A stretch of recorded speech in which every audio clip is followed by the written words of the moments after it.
fear shows up in our everyday life all the time in these little moments. And quite often, many people allow that fear to hold them back and to stop them taking action. And inevitably, that leads to not achieving, or even more importantly, living life in a way that's meaningful for you.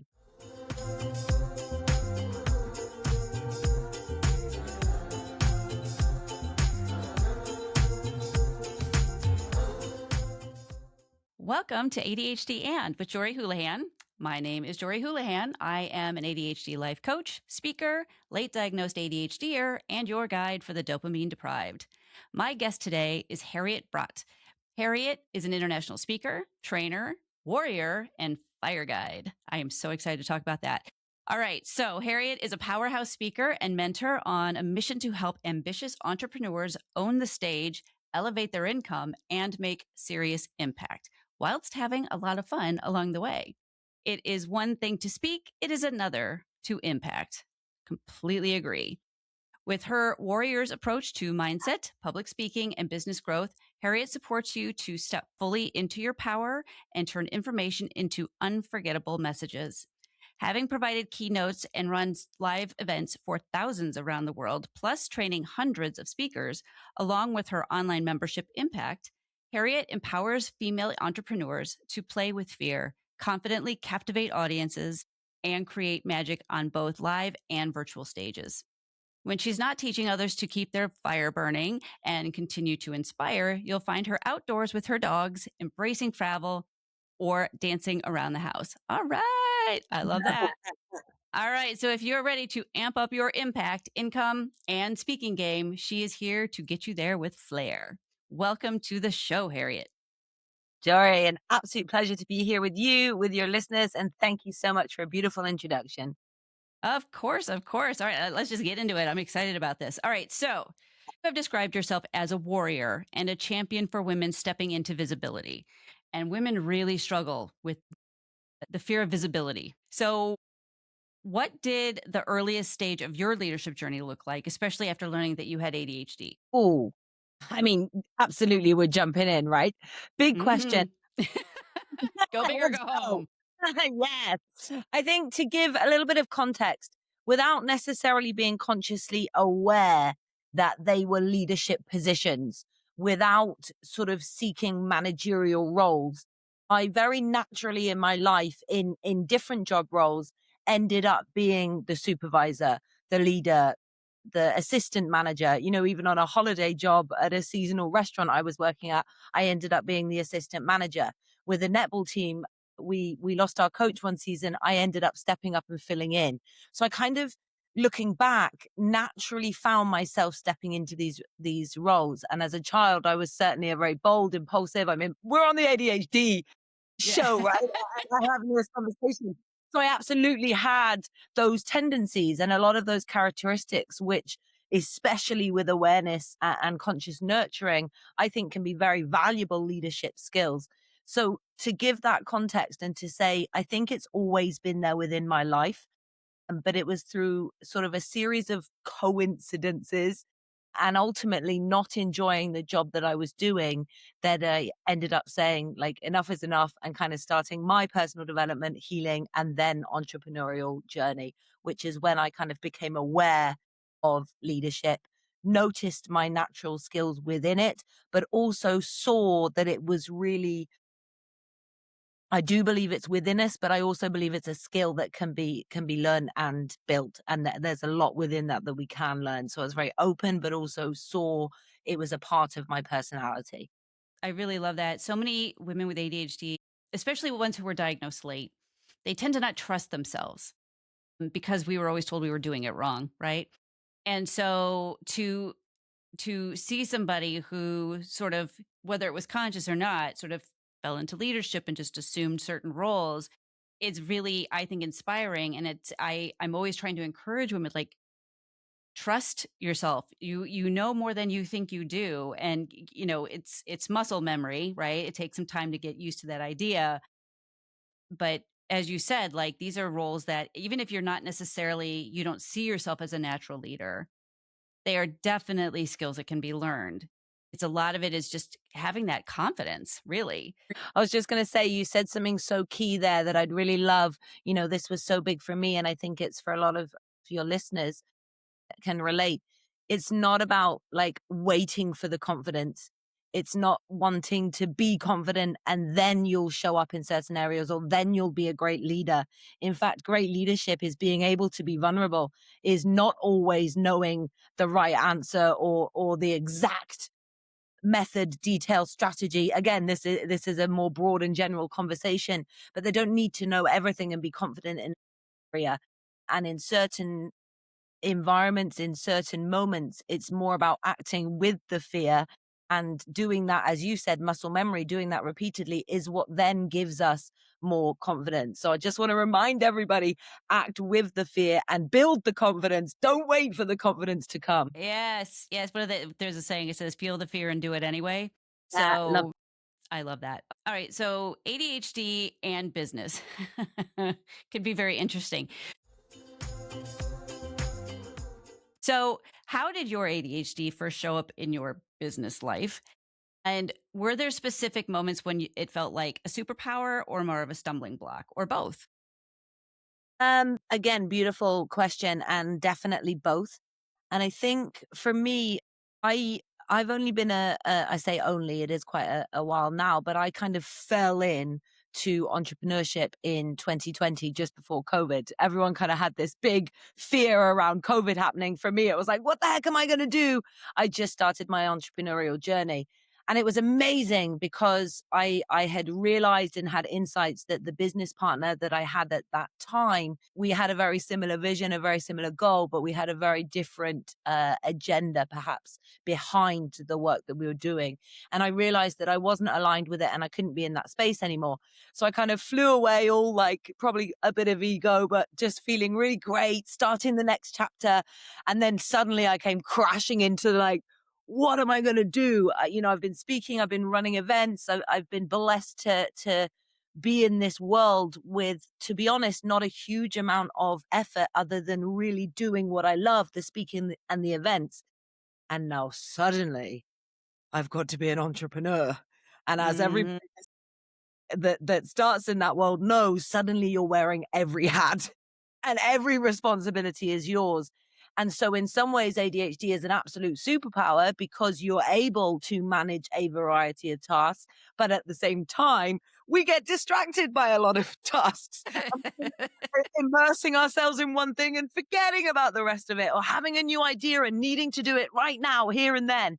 So it's certainly been a journey of getting to know myself, understanding what works for me, like silly things. I've got I don't know if you can kind of see it going up and down now. I've got a rising and lowering desk. And yes, it's because I'm a speaker, I put a whiteboard up and I teach, but actually it's also when I'm doing admin, when I'm doing work that I don't find interesting, a strategy for me is to get the standing desk, stand, put some music on in the background, put a 30-minute timer on, do the work, do a 5-minute lap around the garden, come back in and do the same.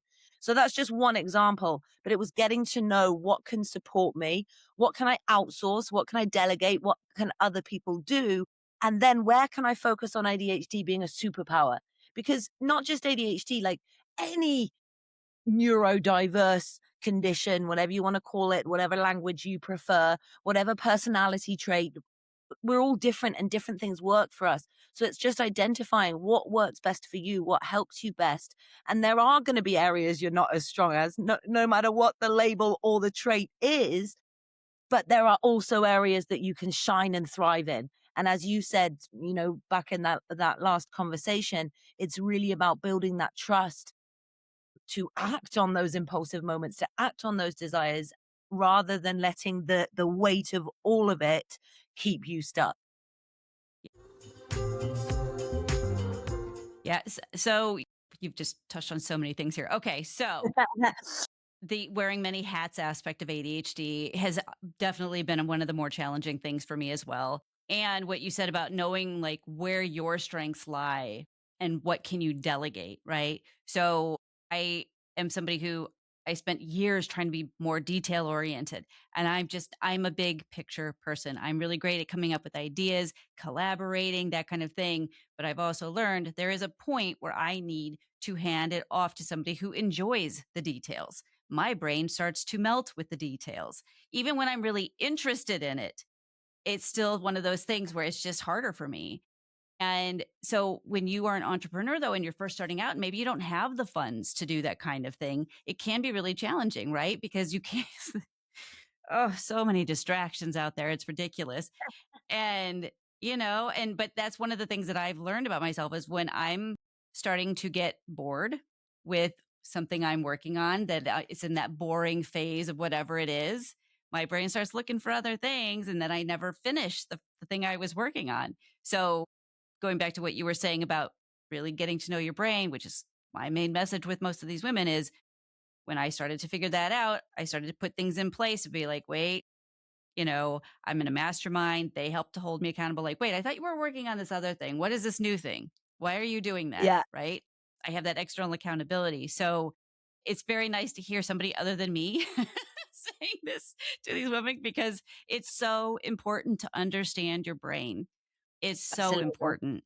And to not look at the areas where you are having challenges as somehow you're failing. Nobody is great at everything, right? Absolutely not. Yeah. Absolutely not. I speak about warriors a lot, and I always say that even warriors wobble, right? And remind ourselves that yes, we're warriors, but we're human as well. And it's being able to embrace all of that. And don't get me wrong, it doesn't mean I don't give myself a good old dose of beating myself up every so often for sure. But, Yeah. like, how can we reduce that and live more in a state of acceptance, compassion, kindness, and speaking to ourselves in a way that supports us? And I think even if it's slower at times, that's so much more beneficial. I don't know about anybody else, but I definitely used to go and throw a pity party for weeks and find myself just not taking action in any area and being the distraction queen. But I think it's just allowing yourself to have those moments, but not let them turn into days, weeks, months, and allow yourself to feel it, but then understand it and move through it. Yeah, I agree. I think everybody has those moments where we are having our pity parties and whatever. And like you said, it's just important to not get stuck there. Yeah, But a lot of times when you don't understand how you got there, that's where a lot of the problems are because we get really down on ourselves and we're our own worst bully sometimes. It's ridiculous. Self-starting can be really challenging for us, and you've been pretty open about that. And then also sometimes holding back. And I know that that's probably more in the early phases of this, when you didn't understand your brain as well. But has there do you have a story of a time where maybe your ADHD really made that an issue, like a real struggle for you? And then how did you manage to push through that?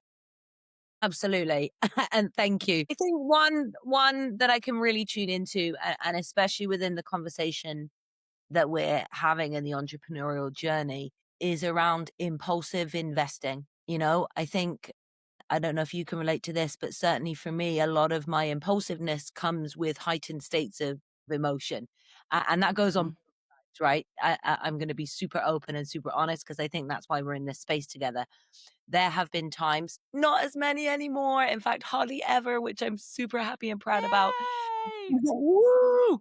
But there have been times in the past where I've got angry, and let's not even talk about the alcohol fueled ones. But there's been times where I've got angry and I've got frustrated, and we'll joke that my husband and I say I'm like the Italians. You can tell if I'm happy, you can tell if I'm angry. The emotion, the expression is just there. And I've said some horrible things. I've done some not very nice things, and it's been in that real heightened state of extreme emotions. And I think there'll be people that can relate to this. And sometimes it's anger, it's guilt, it's shame, it's insecurity, master's jealousy. But these reactions show up. And at the same time, just going back to what I was saying about impulsive investments, when I became an entrepreneur, I was then and I will always be into investing for my both my personal development, my personal mental, emotional, spiritual, physical growth, but also within my business. So I'm always open to investing, but now it's from a calmer place. For a long time, I was all over the next shiny object. the next Facebook ad that told me they could fix my business, the next Mhm. whatever it might sitting like, I love events. Yeah, obviously, I run events, I speak at events, but I also love participating and just being at events. And I was that person. I was the first to the back of the room. I was the first to sign the document, whether I had the money or I didn't have the money. And I think that for me was both a combination of the impulsive reaction, but also the insecurity within to trust myself and constantly needing that like external reassurance and validation. So again, I Mm. now believe, like you mentioned, masterminds, so powerful, accountability, support, mentorship. I will always be a fan of it and I will always be in that world. But now I'm very careful about my priorities, about sitting with the decision rather than just reacting and going.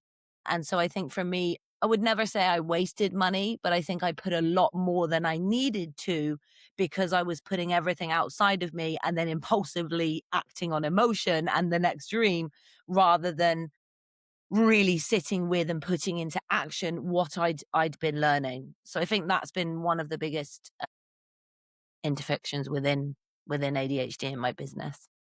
I am so with you on that. Those ads, oh my gosh, especially on Instagram, they are so good. They know who you are. And I really, and impulse shopping in general is a struggle for ADHD, regardless of whether or not you're in business, because, and it usually does tend to come with some kind of heightened emotional dysregulation, whether it's super happy, I'm buying everybody around, or, super upset and I deserve this $500 whatever it is that you can't afford, right? So, and then when you're an entrepreneur and you're just wanting to do it right, I love the thing you said though about that it was a part of it was coming from the insecurity of not thinking you already had some of that knowledge, right? Like you didn't trust yourself to know. And I have a couple clients that like this is a big issue for them. And that's not an area we've touched on with it. We've just sort of focused on the impulsivity. So I have just learned something that I'm going to use with them because I think that's really important and it's very true. I don't know why I didn't think of it before. All right. So business systems or routines have worked for you as an ADHD entrepreneur. Yes. Um, which ones have really worked for you and which ones have completely flopped? Okay, so first of all, I would say morning routine is a bit of both. Some have flopped, some have worked well. What again I mean by that, and kind of going back to what we said in an earlier conversation, is I believe a morning routine is immensely powerful, immensely. I believe that morning routine will look different for everybody, Yes. you Some people's know, morning routine will start at noon, by the way. right? And it'll last for an hour or 3 hours. Some people will be 10 minutes at 5 a.m. or an hour at right? There's so many variants of when you do it. I heard a quote actually, and I wish I could remember the name because I love to give credit where credit due, but it's not when you wake up, it's what you do when you wake up. So timing Mm. relevant. And again, it's different for all of us, but also what you do, right? Meditation, visualization, yoga, going for a run, going out in the sunshine. But, again, I'm not going to list them all, but there's so many different things we can do. So I would say it's flopped when I tried to go into a box that I thought I should be doing, like Hallel rods, savers. Brilliant. Works for some. I took things from it. Robin Sharma, the 5 a.m. I don't do his morning routine, but I took things from it. So I've learned from a variety, but found what's worked for me. And I say that A, because it's both a flip, woo, and a flop, but it's also, I think it is one of the most important parts of both life and being an entrepreneur. I really do feel that when you set yourself up in the morning, and I think there's touch points that can support you throughout the day. I don't think Hmm. that putting yourself into a great state means you will be in a great state all day, but I think it sets you up to much more likely stay in an empowered state that supports you. And if something does trigger, rattle, show up, challenge, again, whatever language you prefer to use, it's much easier to bring yourself to kind of a calm content to move through that. So I think morning routine is a really powerful one. For me, scheduling is really important. I didn't think it would work. because of my ADHD. So I kind of thought it would be a flop and I resisted it for ages. Diary, what are you talking about? Schedule, what are you talking about? Live in the moment. And then, of course, as we know, you need to have a diary and to be aware of your different appointments, your different et cetera, et cetera.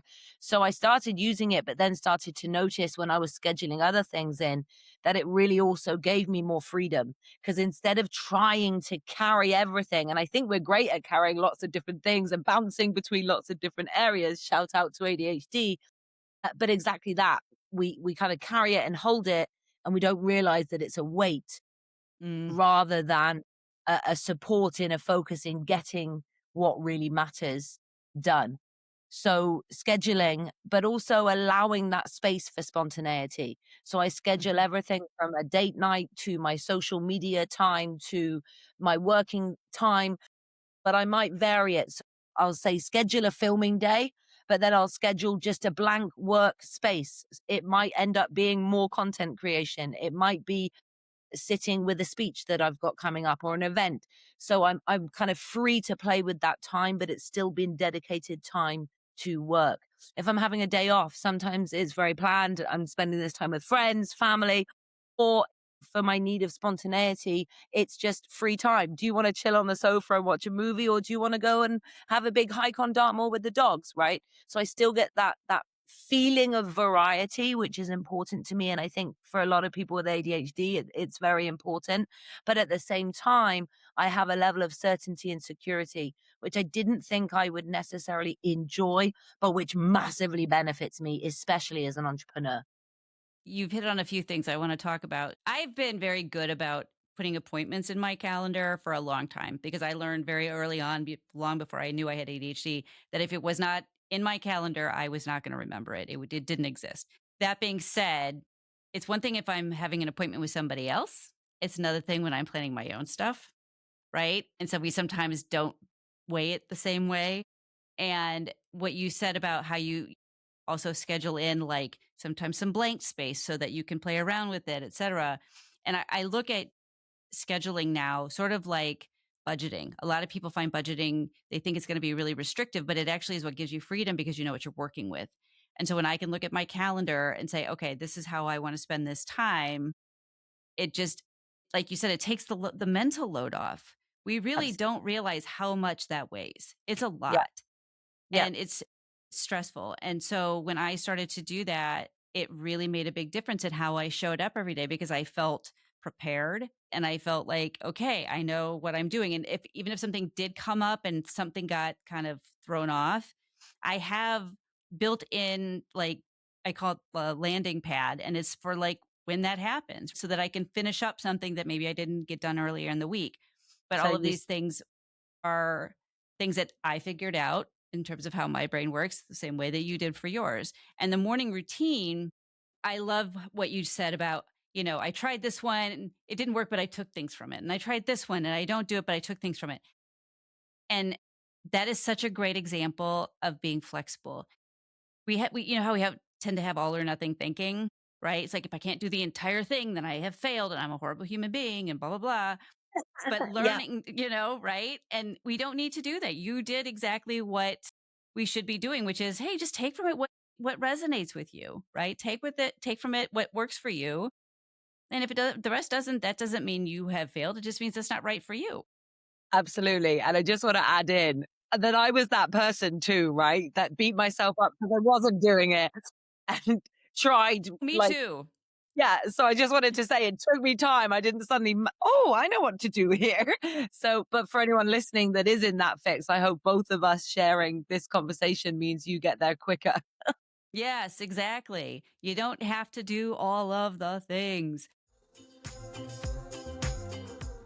All right. So you're now shifting from teaching communication to guiding women in identity and leadership. So what sparked that evolution? I think really a natural evolution of self within business. And I think in every business as an entrepreneur, but particularly with speaking and running events, you said it in the intro, I am such a big believer that it's one thing to speak, it is another thing to impact, right? Hmm.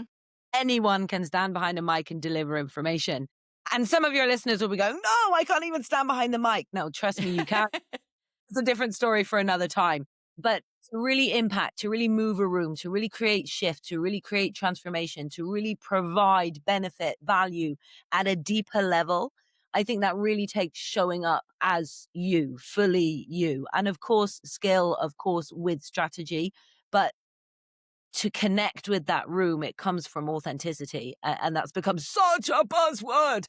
But it's true. It's really being able to show up professionally, but authentically and freely as yourself. And so I think my speaking journey and my business has evolved as I have within my life. And even like the word warrior, you mentioned it at the beginning, for a long time, that really was kind of, I think, what a lot of people think the stereotype of warrior, right? That was like, fight, get into action. That was me going from self doubt, worrying, hating on myself, questioning myself, like all of the things, to stepping into the possibility, the potential. And one of those experiences was through firewalking and seeing what was possible. But I kind of almost went like into ego then, like, I can do this and I can do anything. And so then I kind of really evolved. Again, all of this happened over time, but brought it much more sort of into the body from much more of a connective space. And whether you're spiritual or not, I would say I'm open to both. I was very logical, very scientific, very opinionated in everything, slam the door if anyone started talking about crystals or spirituality or connection. But I just, through my path, stayed very open and started learning a lot more about a lot of different modalities, experiences, and especially again, being a speaker, I'm at a lot of different events. I hear a lot of different people sharing their wisdom and their expertise. Another reason why I love it. So I was kind of just constantly in this space of growth. So then the warrior became much more about like the peaceful power. And actually, with the samurai warriors, one of their most fundamental agreements is actually avoid the fight. And it's Hmm. being in that centered space. So again, all sort of my identity evolution, if you like, led to this space of having much more joy, much more freedom, much more laughter, much more playfulness, increasing my impact, increasing my income, stepping into the leader that I had dreamt of being, and still learning and still growing, but seeing my own growth and knowing that focusing on just speaking wasn't a serving those that I was working with at a deep enough level, and B, embracing what I really love. I love seeing other speakers shine. I love seeing other speakers rocket. The more people out there sharing amazing information, the better, especially in a world of AI now. Let's hear from more humans. But at the same time, I grew so much through doing it. So it sort of naturally came out, and seeing the results, the transformation in others, it became like, to be a great speaker, you need to step into the identity of the person you want to be on that stage. Does that make sense? So they go hand in hand. So that was a long answer and a little bit around the bush. I appreciate the question, and it's been a recent pivot, so it was really beautiful to pause and sit with that. By doing, right? Because, we talked before about, that kind of all or nothing thinking, and which usually is leads to or is a form of perfectionism. And so we're like, oh, well, if I can't do it perfectly, I'm not going to bother.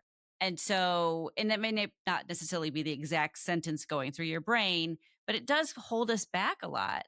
And so it's nice to see that you kind of were like, I'm just going to do this, and to see how it was a natural evolution and you just tried things out and see what worked. And I want to encourage listeners, like, when there are things out there that are on your heart, like that you want to do, but you're having that fear, but what if I don't do it perfectly? What if people make fun of me? What if you fail for all of the shots you don't take, right? Yeah.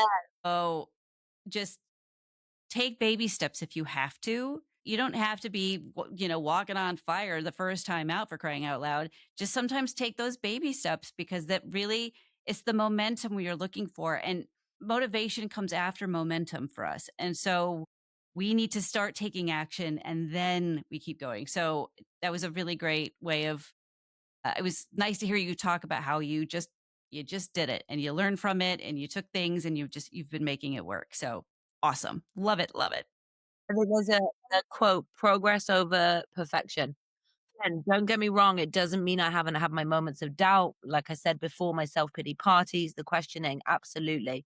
But I think the more we can build that muscle of exactly what you've said, taking the steps, progress over perfection. I always say embrace the messy magnificence. There's the highs and the lows whenever you're building in any area or growing in any area. And I think it's being able to embrace that. Okay, so now let's talk about disclosure. People tend to be hesitant sometimes to disclose they're neurodivergent in professional settings. So, have you ever hesitated to reveal that? In all honesty, I never really found it to be a problem. And I think that came with because I had such an early diagnosis. I was like 7.5 years old, and it was just such a part of my life for both great reasons, but also some very tough and challenging reasons. Hmm. But because of both, it was something that was just spoken about so much that it just was a part of me. What I have done is dimmed myself. So I've always still Mm.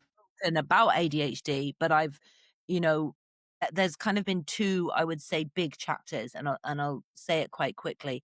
But one was like the masking, right? I always felt like I had to be on. I had to be Happy Harriet that was always active and always doing something and always ready and always good to go. I was always the last one to leave. I couldn't miss out at anything at the end of a party, whatever it might be, right? I just always had to be on. So first of all came shifting that and noticing when I was just naturally excited and wanted to be in the moment, but actually also when I just wanted to sit and be, or when I wanted to say no and not even be in that environment and sort of honor that side of myself as well. So I think there was a lot of coming to peace with that.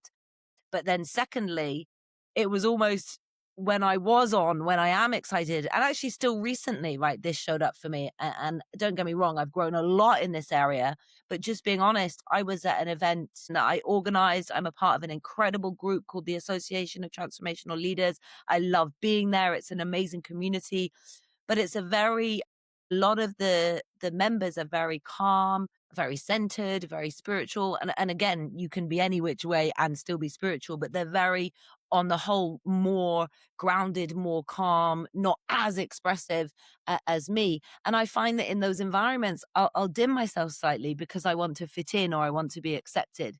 So I still Yeah. notice it showing up, but it's kind of differently to how it was in the past, if that makes sense.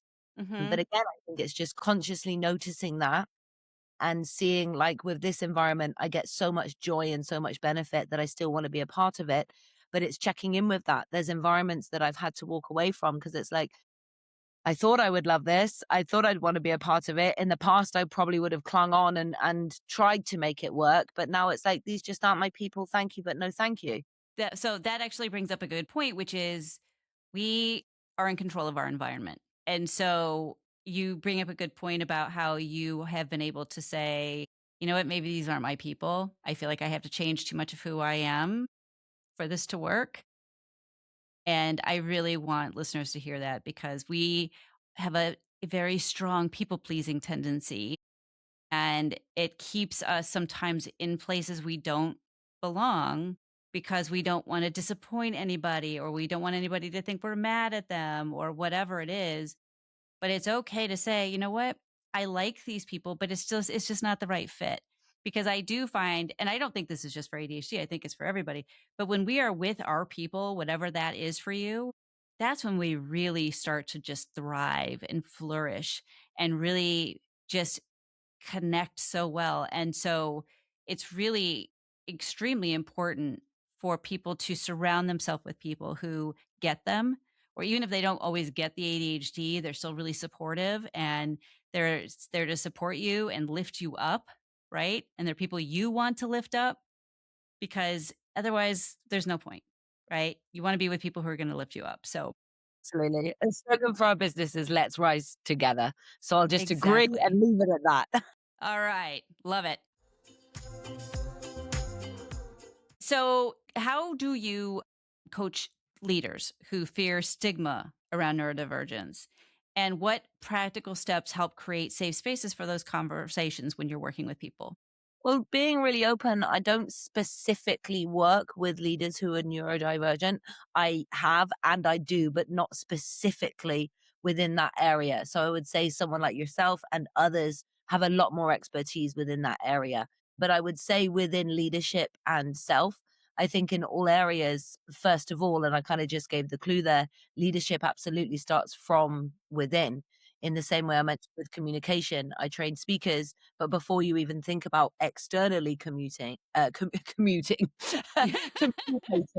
how are you communicating to yourself? How do you speak inside of your own mind? And I think it's the same with leadership. How do you lead yourself? How do you show up in your own life? And again, recognizing that in any space, a leadership role is a duty of care.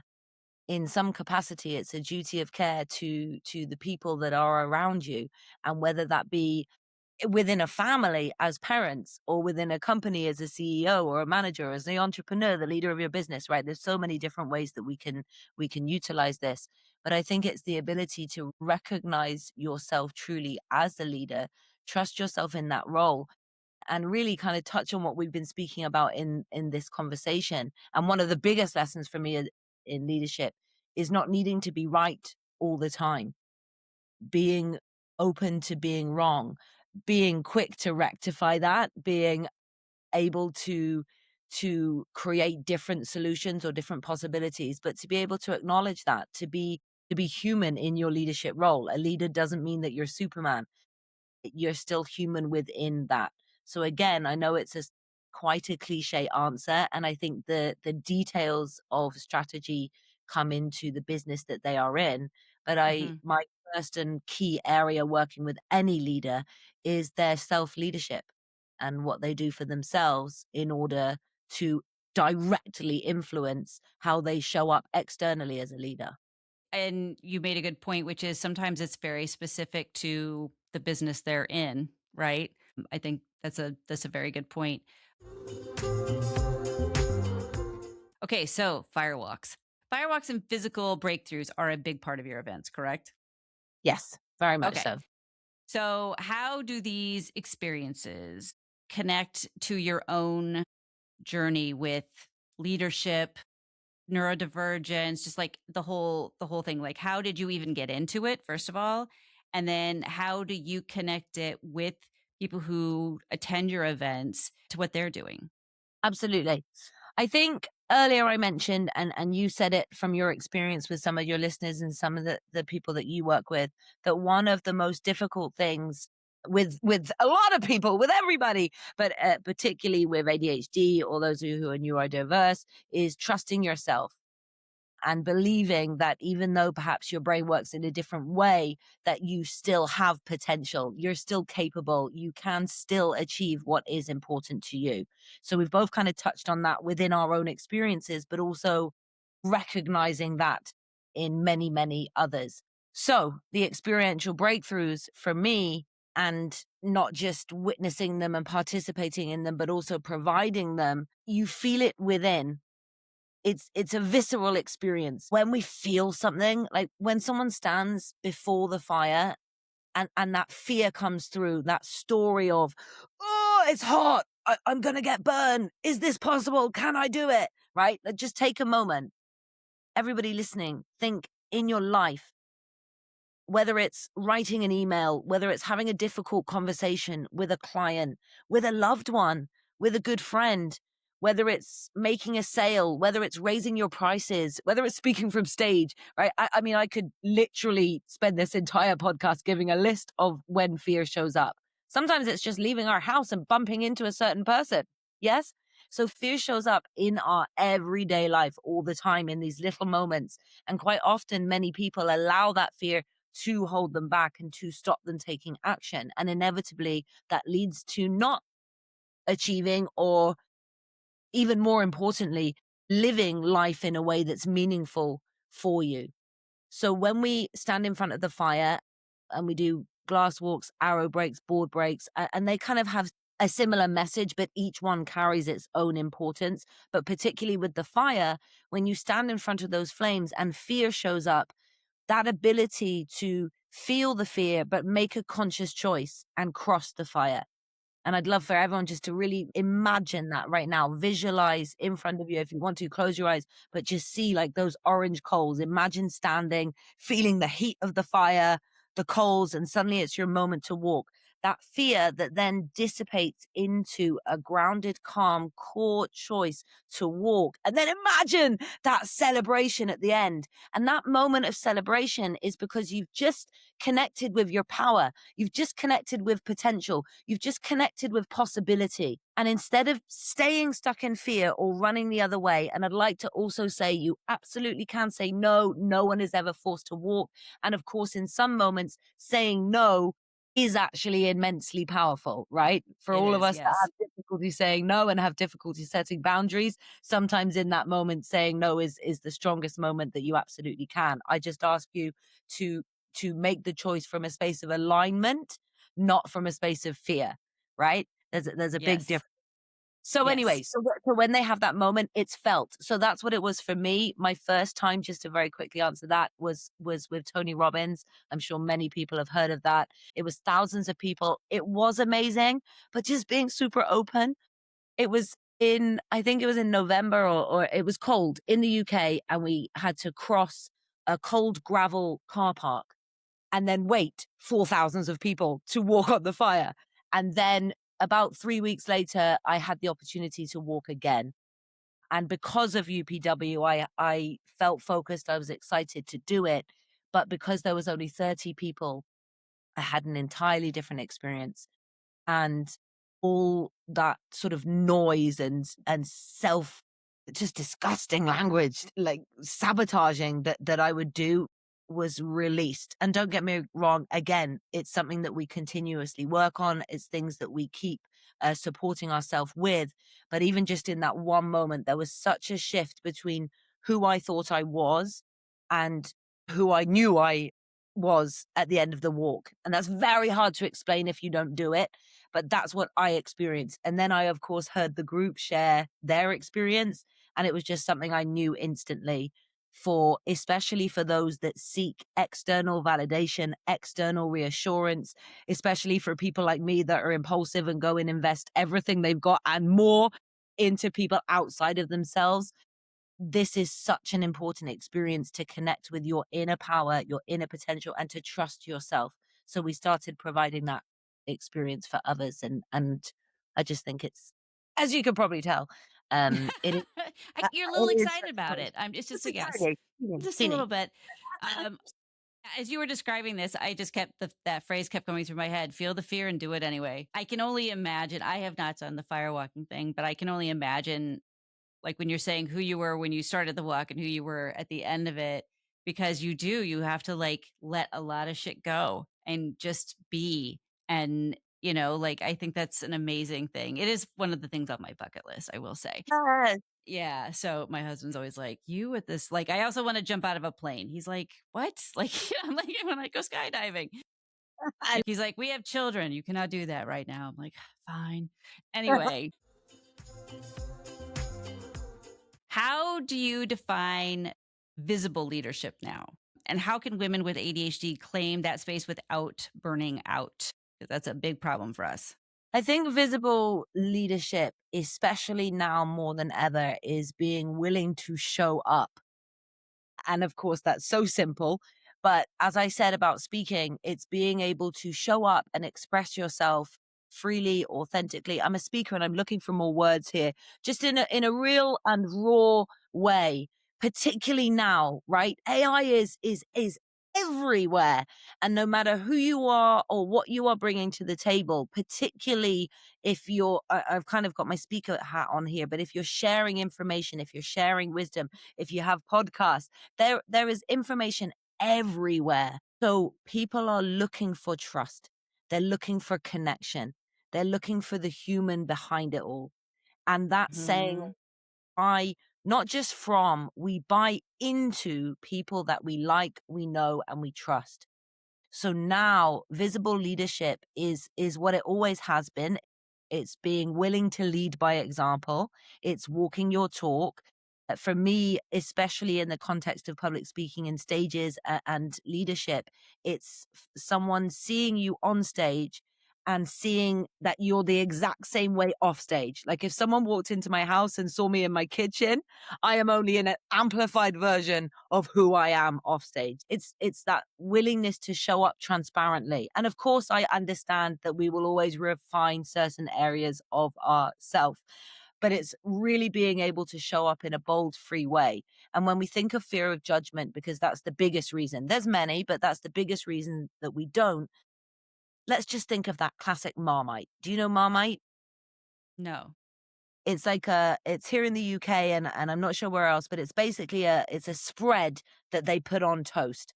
And it's not the spread, but it's the advertising slogan that went with it. Love it or hate it.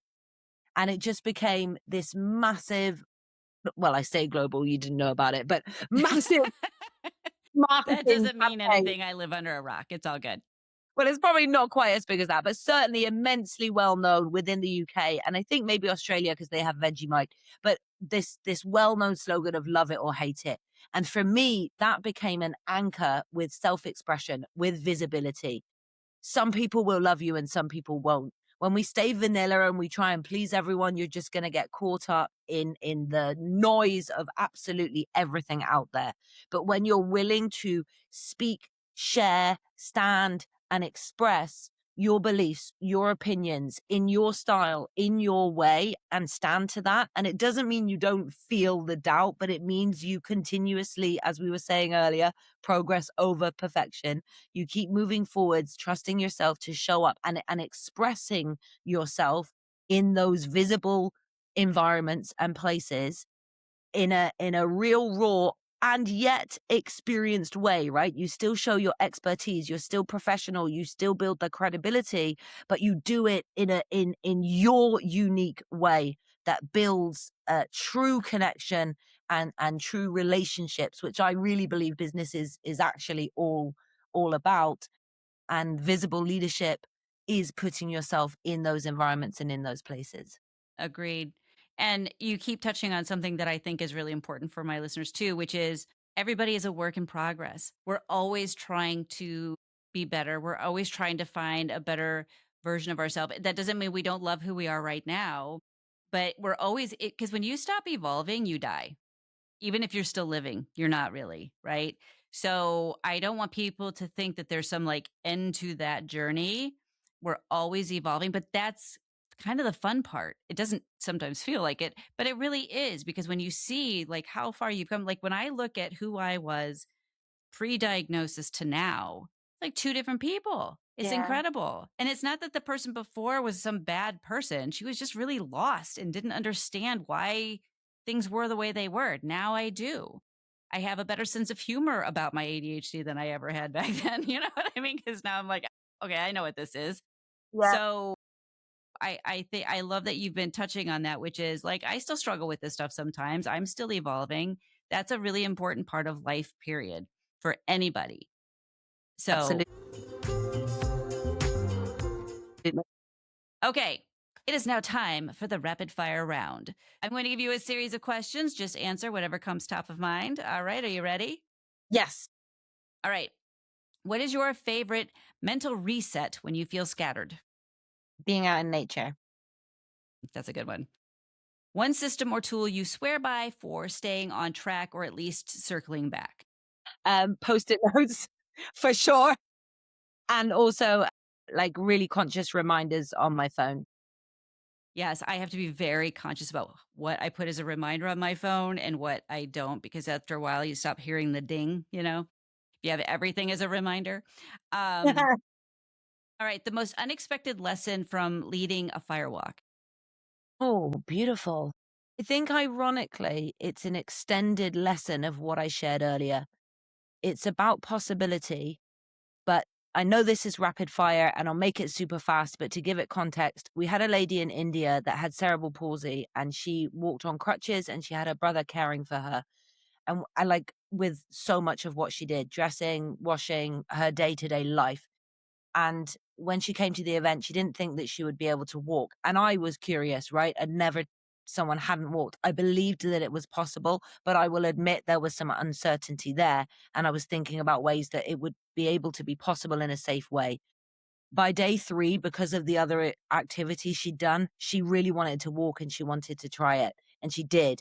And I will be honest, I knew she could do it, and yet I was petrified, right? What if something Yeah. happens? It's a risk for anyone, but particularly someone on crutches with cerebral palsy. Like, that could be my reputation gone. That could be a serious injury for her. It was a big risk, but something, the message from the fire, told me to trust.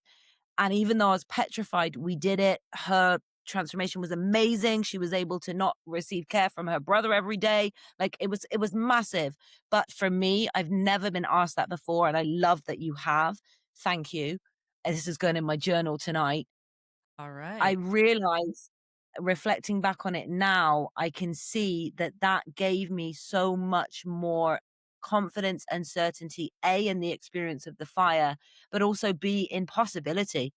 Because genuinely, even as a firewalk guide, I was like, "Is this gonna be okay?" And it was amazing. It was more than okay. It was one of the best things ever.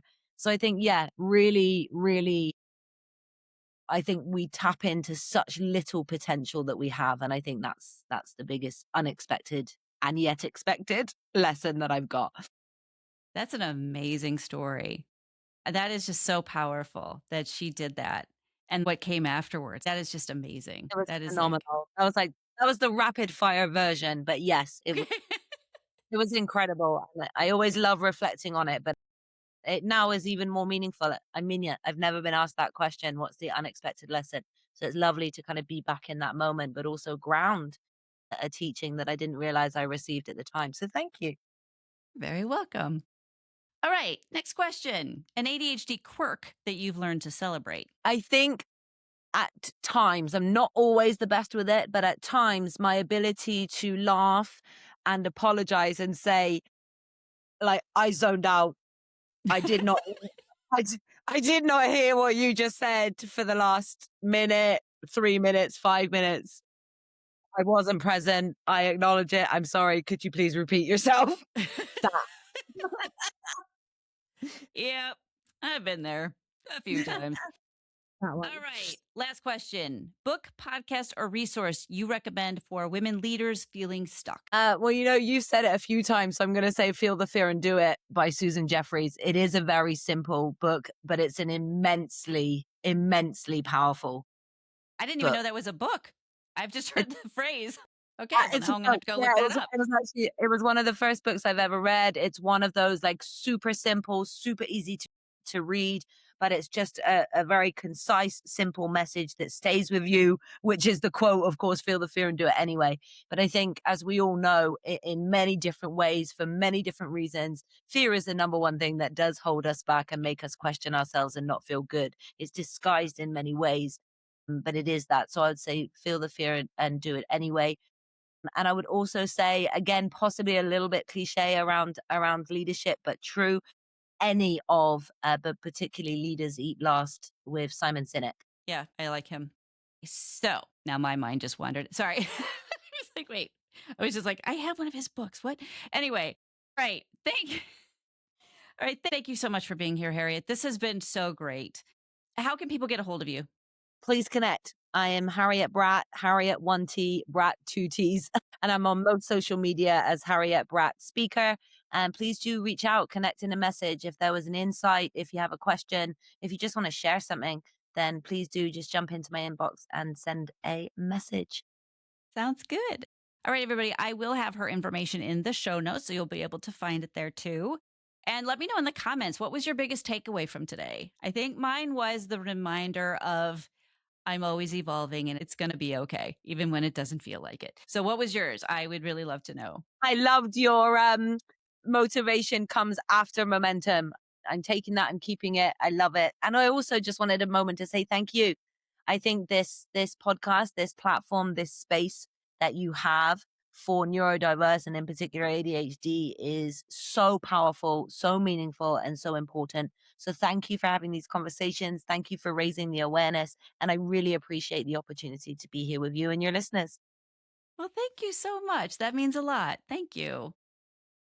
All right. Now I'm going to like cry. Okay. So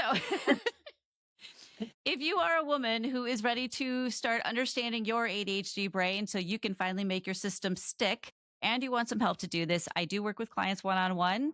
So you can click the link in the description to apply for a clarity call to see if working together would be a good fit. And lastly, if this show resonated with you, please give us a follow, leave a review or a comment, and share this with a friend who could use it. There is a link in the description that makes it super easy to leave a review. And the more people who do this, the more ADHD women we can help. Thank you again, Yes. Harriet, for being here. This was really such a great conversation, and I cannot wait for my listeners to hear this. And thank you all for joining us today. And so this is ADHD and with Jorie Houlihan. And until next time, stay curious. Thanks, everybody.